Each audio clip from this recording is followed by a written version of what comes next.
The Kestrel's warning sensors blared as Admiral Sarah Chen stared at the holographic display, her weathered features illuminated by the pulsing red emergency lights. The massive vessel, Earth's newest deep space research ship, had just emerged from its routine dimensional jump when everything went wrong. Multiple unknown contacts. Lieutenant Rodriguez called out from his station. "They just appeared out of nowhere, sir. Energy signatures unlike anything in our database." Chen's mind raced as she assessed the situation. Humanity had spent the last century expanding through their local star systems, but they'd never encountered another spacefaring civilization. Until now. The unknown vessels moved with impossible grace, their hulls gleaming with an otherworldly iridescence that seemed to bend the very light around them. They were clearly artificial, yet they possessed an organic quality that made them appear almost alive. "Status of the civilian research teams," Chen demanded, her voice steady despite the tension coursing through her. "All teams accounted for, Admiral. But we're picking up weapons fire ahead. Those ships are engaged in combat." The tactical display showed two distinct groups of vessels. One side possessed the organic-looking ships that had initially caught their attention.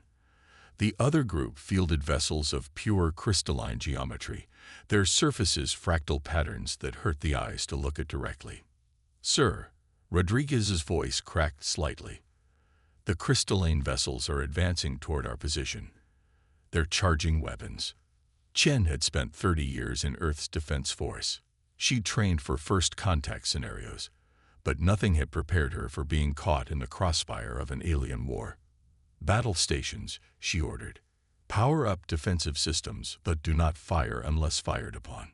"Lieutenant, broadcast first contact protocols on all frequencies." The aliens' response came through clearer now as their translator adapted.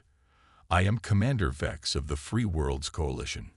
The hegemony," they gestured toward the crystalline ships, "seeks to consume all spacefaring civilizations, forcing them to submit to their dimensional technology. We have fought them for centuries, but we are losing. Your species, you approach space travel differently than we do. Perhaps together." Another blast from the hegemony ships interrupted them. This time, Chen was ready. "All power to the experimental gravitational generators," she ordered. "Dr. Patel, your theory better work." The Kestrel's engines screamed as they diverted every ounce of power to the gravity systems. Where the dimensional attacks struck, they now met zones of intense gravitational force. The spatial distortions twisted and collapsed in on themselves. "It's working," Patil exclaimed. "The gravity fields are forcing their dimensional attacks to resolve into normal space. They can't maintain the spatial distortions under these conditions." Commander Vex's expression showed something akin to surprise. "Your technology. It's so simple compared to theirs. Yet you found a way to counter their most potent weapon with basic gravitational manipulation."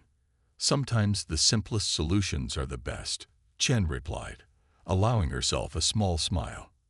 "Now, Commander, I suggest we discuss how humanity can help turn the tide of your war. Because if the hegemony is a threat to all spacefaring civilizations, then they're a threat to Earth. And humanity has quite a bit of experience dealing with existential threats." The battle continued around them, but something had changed. The hegemony ships pulled back, clearly unprepared for their dimensional attacks to be countered by what they would consider primitive technology. As Chen coordinated with Commander Vex to protect their retreat, she couldn't help but think about the irony.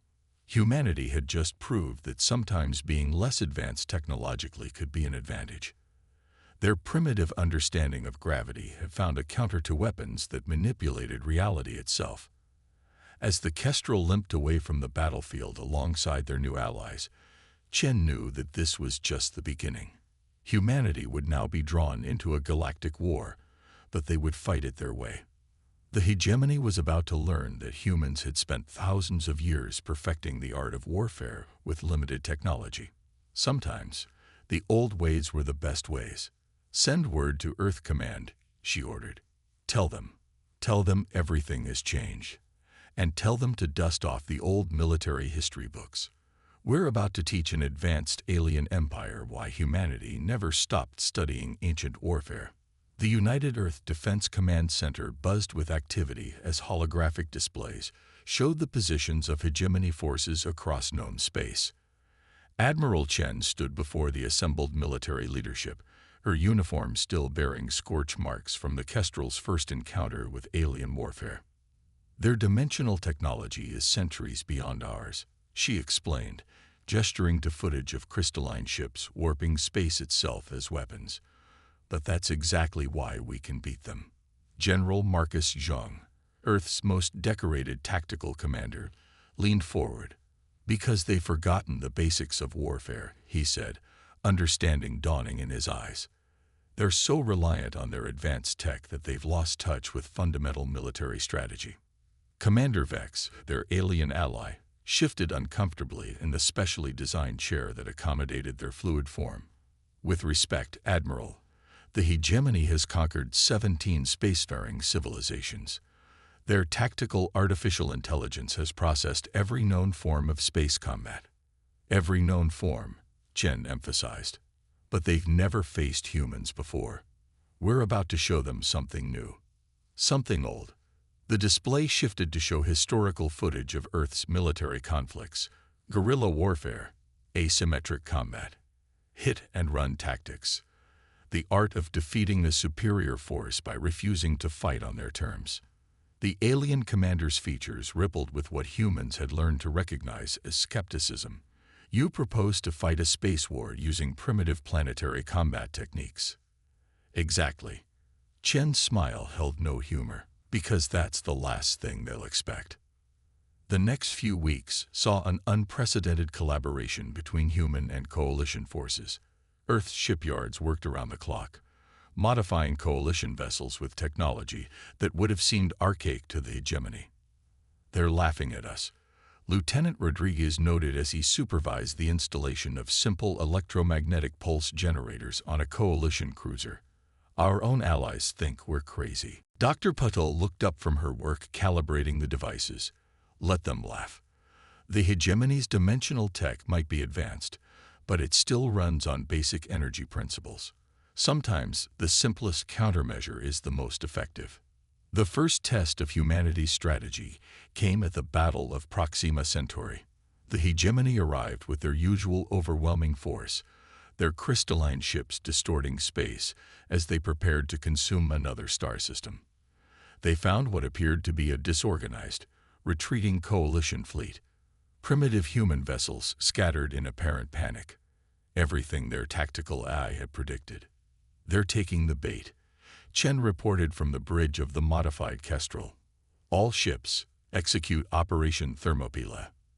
The retreating ships suddenly split into smaller groups, each one seeming to flee in a different direction.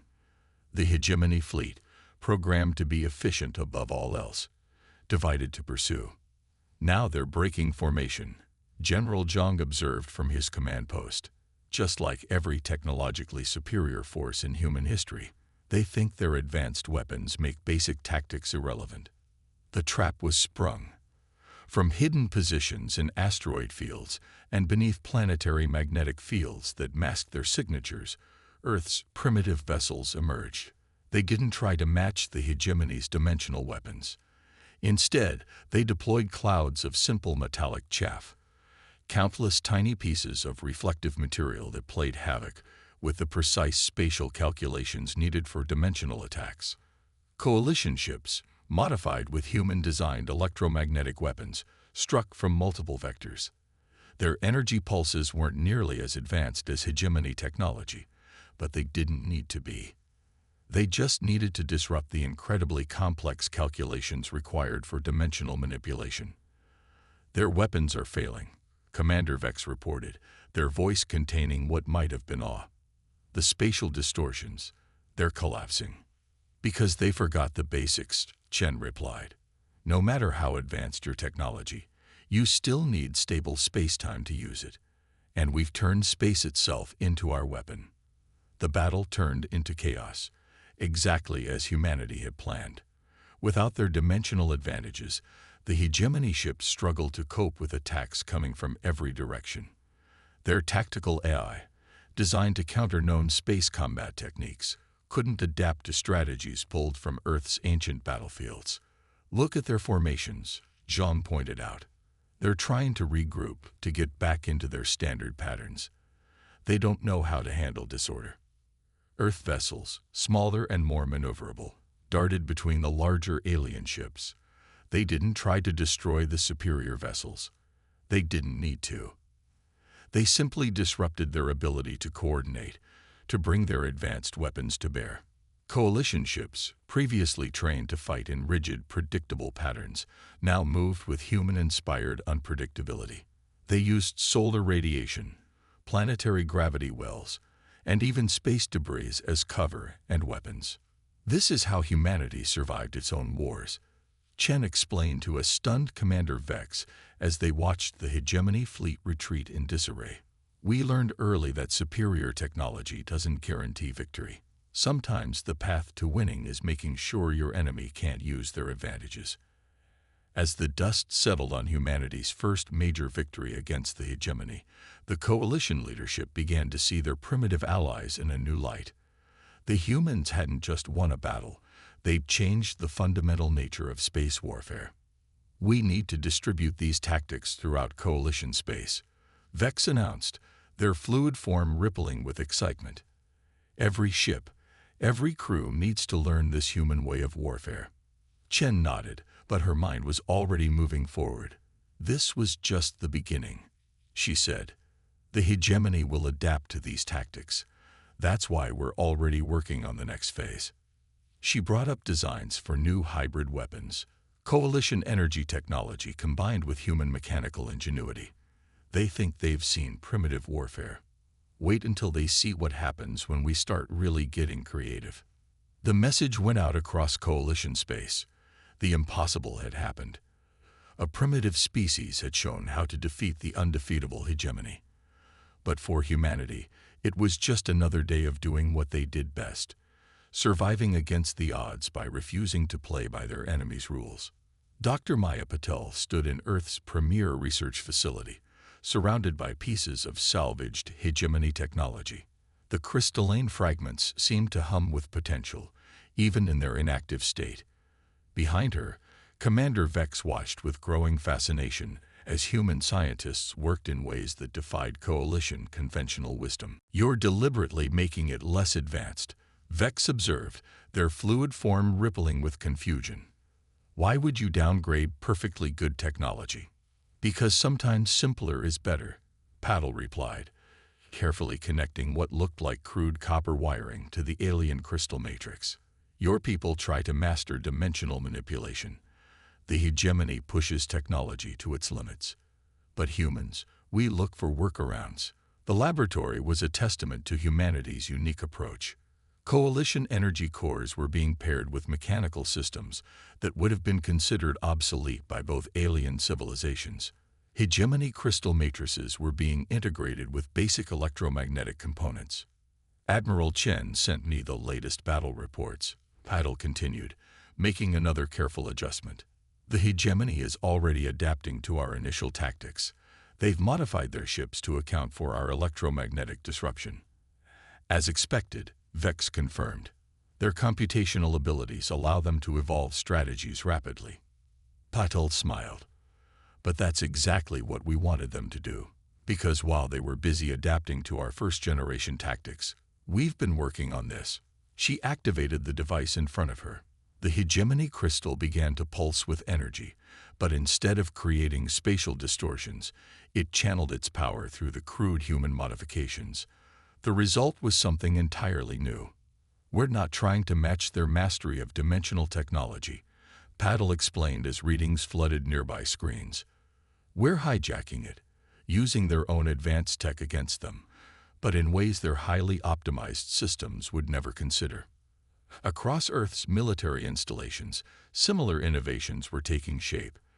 Admiral Chen watched from the bridge of the newly refitted Kestrel as engineering teams installed what they dubbed hybrid drives. Coalition power systems merged with human mechanical engineering, in ways that made both alien races uncomfortable. Status report. She called out to her chief engineer. "It's working, sir," Lieutenant Rodriguez replied, though he couldn't keep the disbelief from his voice. "The Coalition Energy Core is actually performing better when we limit its output through our mechanical governors. It's less powerful, but far more adaptable." The real test came 3 weeks later.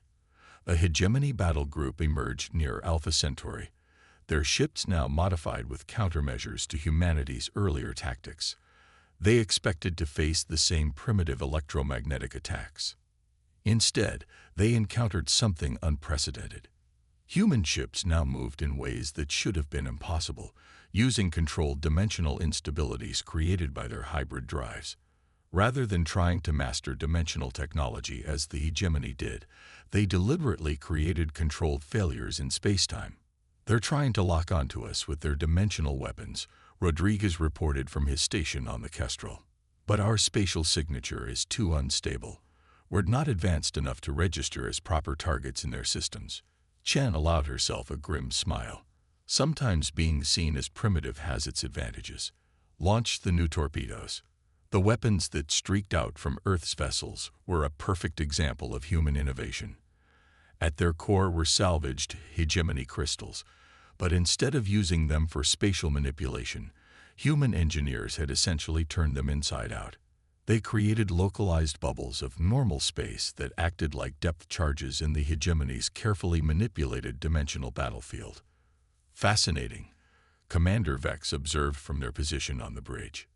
"You've taken their greatest strength, their mastery of spatial manipulation, and turned it into a vulnerability. By forcing portions of space to remain normal, you're disrupting their ability to control the battlefield." The hegemony ships reacted with visible confusion. Their advanced tactical systems, designed to counter sophisticated attacks, struggled to cope with weapons that essentially created zones of primitive normalcy in their carefully constructed dimensional war space. Back in her laboratory, Dr. Patel watched the battle data with satisfaction. "See how they're trying to adapt. Their ships are attempting to increase the complexity of their spatial manipulations to compensate.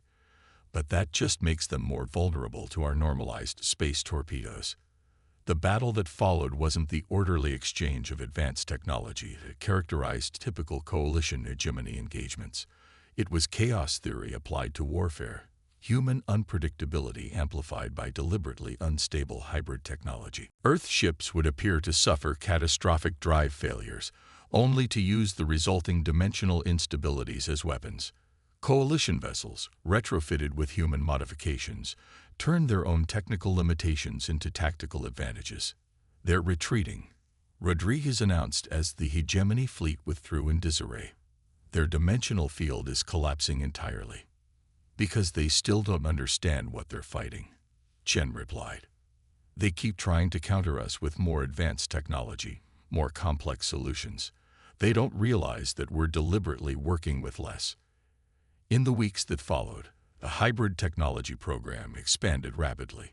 Coalition shipyards, guided by human engineers, began producing vessels that no advanced civilization would have considered viable. They were less powerful than pure coalition ships, less sophisticated than hegemony vessels, but far more adaptable than either. "I'm beginning to understand," Vex said as they walked with Patel through the laboratory. "Humanity's greatest weapon isn't your primitive technology or your unusual tactics. It's your ability to take advanced concepts and deliberately simplify them. Find ways to make them work that no evolved civilization would consider." Patel nodded as she examined a new hybrid prototype. The hegemony thinks technology only moves in one direction, toward more complexity, more advancement. They've forgotten that sometimes the best solution is to take a step back, to find elegant simplicity in apparent primitiveness. As reports of successful hybrid technology deployments came in from across coalition space, humanity's reputation underwent a dramatic shift. They were no longer seen as primitive allies, but as innovative game-changers who could reshape the very nature of galactic warfare. But Admiral Chen and her staff knew the war was far from over. The hegemony would adapt again, would find ways to counter these new hybrid technologies. And when they did, humanity would be ready with something even more unexpected.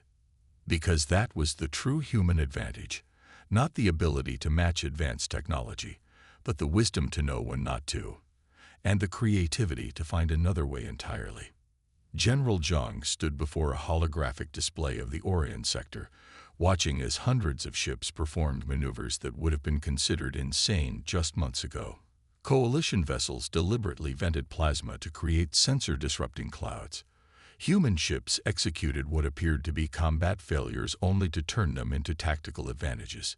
Even civilian vessels had been modified to serve as decoys and support craft. "You've transformed our understanding of space combat," Commander Vex admitted, their fluid form reflecting the shifting tactical displays. "The hegemony's predictive systems can no longer anticipate our movements." "Because we stopped trying to fight a proper space war," John replied. "We brought chaos to their order." The tactical center beneath Mount Cheyenne had become a hub of innovation, where human military historians worked alongside alien strategists. Ancient Earth battles were being reinterpreted for three-dimensional space combat. Guerrilla warfare tactics were being adapted for faster-than-light engagements. Admiral Chen's voice came through the command channel. "The hegemony is mounting another major offensive. They've completely redesigned their fleet structure." The display shifted to show the approaching enemy force. The crystalline ships now moved in irregular patterns, attempting to mimic the unpredictability of human tactics. Their dimensional weapons had been modified to create smaller, more focused effects rather than large-scale spatial distortions. "They're learning," Zhang observed, "but they're learning the wrong lessons." Lieutenant Rodriguez, recently promoted to tactical advisor, stepped forward. "They're trying to copy our surface-level adaptations without understanding the underlying principles. Look at their formation. It's calculated randomness, not true chaos." The human coalition defense fleet waited in the Orion sector, but this was no ordinary battle line. Civilian mining ships had been retrofitted with military-grade shields, their industrial cutting beams repurposed as weapons. Passenger liners now served as high-speed transport vessels, their luxurious hulls hiding sophisticated electronic warfare suites. "Begin Operation Thunderstorm," John ordered. The battle that followed would be studied by military academicians for centuries to come. Human ships deliberately created navigational hazards by destroying asteroids, turning space itself into a weapon. Coalition vessels used their hybrid drives to perform maneuvers that appeared to defy physics, their crews no longer bound by traditional space combat doctrine. "They're attempting to predict our pattern," Vex reported, watching the hegemony fleet's movements. "Their tactical AI is trying to find the underlying logic in our chaos." "That's their mistake," John replied. "There is no pattern. Every ship captain has been given broad strategic objectives, but complete tactical freedom. We're not fighting as a coordinated fleet. We're fighting as hundreds of independent units." The hegemony's attempt to adapt to human tactics had made them vulnerable in ways they couldn't comprehend. Their calculated irregularity was no match for genuine unpredictability. Their modified weapons, designed to counter specific human strategies, proved ineffective against tactics that evolved moment by moment. Dr. Patel's voice came through the command channel. "Their dimensional fields are becoming unstable. The randomized attacks are preventing them from maintaining coherent spatial manipulations." "Now," Zhang ordered, "launch Operation Scattered Thunder." What followed was perhaps the most unorthodox attack in the history of space warfare. Civilian cargo containers, secretly modified with minimal propulsion systems and filled with spatial disruption devices, were released by the thousands. The hegemony sensors, programmed to focus on military threats, initially ignored them. "They're registering the containers as debris," Rodriguez reported. "Their tactical systems are designed to identify weapons, not repurposed garbage." The containers detonated in waves, each explosion calculatedly random in timing and intensity. The resulting chaos turned the battlefield into a dimensional storm that the hegemony's sophisticated systems couldn't navigate. "This is impossible," a coalition tactical officer exclaimed. Their technology is centuries ahead of ours. How are we beating them with modified cargo containers? Because they've forgotten how to think simply, Zhang explained. They're so focused on advancing their technology that they've lost the ability to improvise, to see the potential in everyday objects. The hegemony fleet's formation began to break apart as their dimensional technology failed them. Their attempts at unpredictability became genuine disorder as ship captains, unable to rely on their tactical eye, were forced to make decisions they weren't trained for. They're retreating, Vex announced, their form rippling with excitement. But this victory, it's different from the others. Zhang nodded. Because we didn't just defeat their ships, we defeated their entire approach to warfare. They tried to adapt to our tactics without understanding that our true strength isn't in any specific strategy. It's in our ability to constantly change, to turn anything and everything into a potential weapon. In the aftermath of the battle, as coalition and human ships regrouped, Admiral Chen's voice addressed the combined fleet. What you've achieved today goes beyond a military victory. You've proven that the future of space warfare doesn't belong to the most advanced civilization, but to the most adaptable. The data from the battle spread quickly through coalition space, inspiring other commanders to abandon conventional tactics. The rigid doctrine that had defined space combat for centuries was giving way to a new paradigm, one based on human principles of adaptability and improvisation. But even as they celebrated their victory, Earth's military leadership was already planning their next evolution. Because they knew the hegemony would adapt again, would find new ways to counter these tactics. And when they did, humanity would be ready with something even more unexpected. Because that was the true secret of human warfare, not any specific tactic or technology, but the constant drive to change, to innovate, to find new ways to overcome seemingly impossible odds. The galaxy was learning that humanity's greatest weapon wasn't their ships or their hybrid technology. It was their unwillingness to accept limitations, their ability to see possibilities where others saw only obstacles. And that was something the hegemony, for all their advanced technology, couldn't copy or counter. The hegemony's main fleet emerged from dimensional space near the Arcturus system, their crystalline ships now almost unrecognizable. They had evolved over months of combat, incorporating organic elements similar to coalition vessels and irregular patterns inspired by human tactics. But these changes were precisely what Earth's military leadership had been counting on. Admiral Chen stood on the bridge of the Kestrel, now significantly modified from the research vessel that had made first contact. Around her, a combined fleet of human, coalition, and hybrid ships waited in formation, or what appeared to be formation. They've committed their entire remaining force, Commander Vex reported, their fluid form tense with anticipation. Over 2,000 capital ships. They're desperate to end this. No, Chen replied, studying the enemy fleet's approach. They're confident. Look at how they've adapted. They think they've finally figured out how to counter us. The hegemony fleet moved with calculated irregularity, their ships now capable of mimicking the unpredictable maneuvers that had proven so effective for human forces. Their weapons had been modified to create localized dimensional effects that could theoretically counter hybrid drive signatures. They've spent months analyzing every tactic we've used. General Zhang's voice came through the command channel from his position in the secondary fleet. Every strategy, every innovation. Good, Dr. Paddle replied from her station in the tactical center. Because that's exactly what we wanted them to do. The hegemony's initial attack was unlike anything they'd launched before. Their ships moved in seemingly random patterns, while their dimensional weapons created a complex web of spatial distortions. It was an impressive display of everything they'd learned from fighting humanity. But Chen merely smiled. All ships, execute Operation Looking Glass. What happened next demonstrated why humanity had survived countless wars throughout their history. The combined fleet didn't try to counter the hegemony's attack. Instead, they amplified it. Hybrid drives deliberately created harmonic resonances with the enemy's dimensional weapons. Coalition ships use their organic technology to sync with the hegemony's new biomechanical systems. Their tactical AI is trying to compensate, Rodriguez reported, watching the chaos unfold. But every adjustment they make just feeds back into our response. Because they still don't understand, Paddle explained, monitoring the cascade of effects.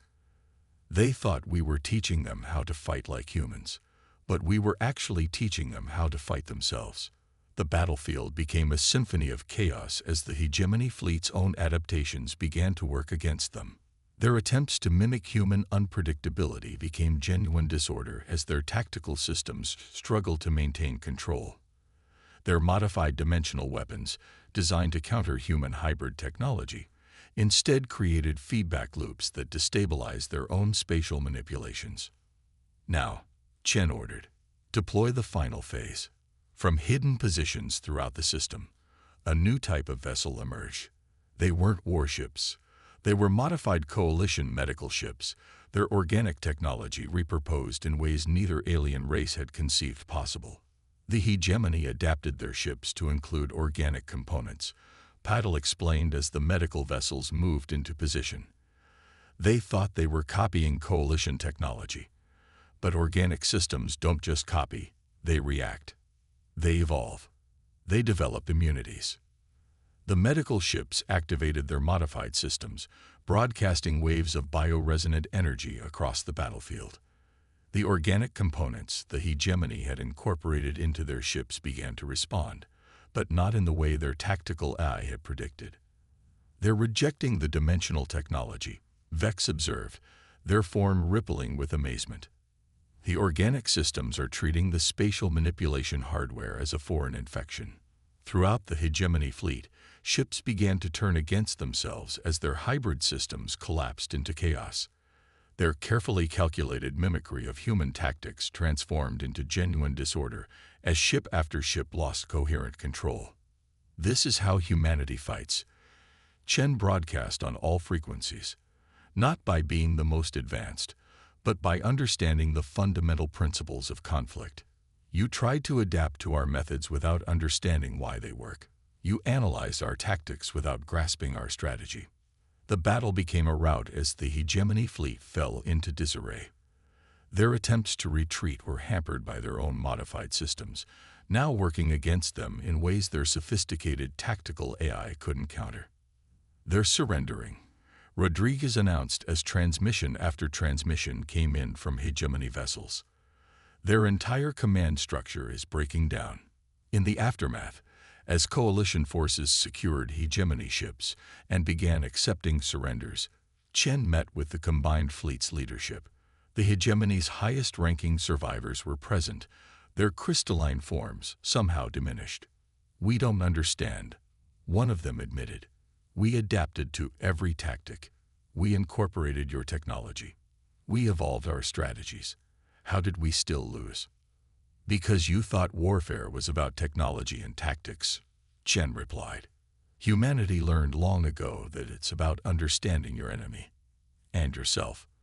You were so focused on countering our methods that you never grasped our principles. You're deliberately making it less advanced," Vex observed, their fluid form rippling with confusion.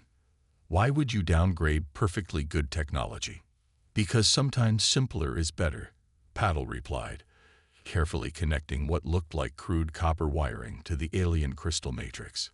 "Your people try to master dimensional manipulation. The hegemony pushes technology to its limits. But humans, we look for workarounds." The laboratory was a testament to humanity's unique approach. Coalition energy cores were being paired with mechanical systems that would have been considered obsolete by both alien civilizations. Hegemony crystal matrices were being integrated with basic electromagnetic components. "Admiral Chen sent me the latest battle reports," Paddle continued, making another careful adjustment. "The hegemony is already adapting to our initial tactics. They've modified their ships to account for our electromagnetic disruption."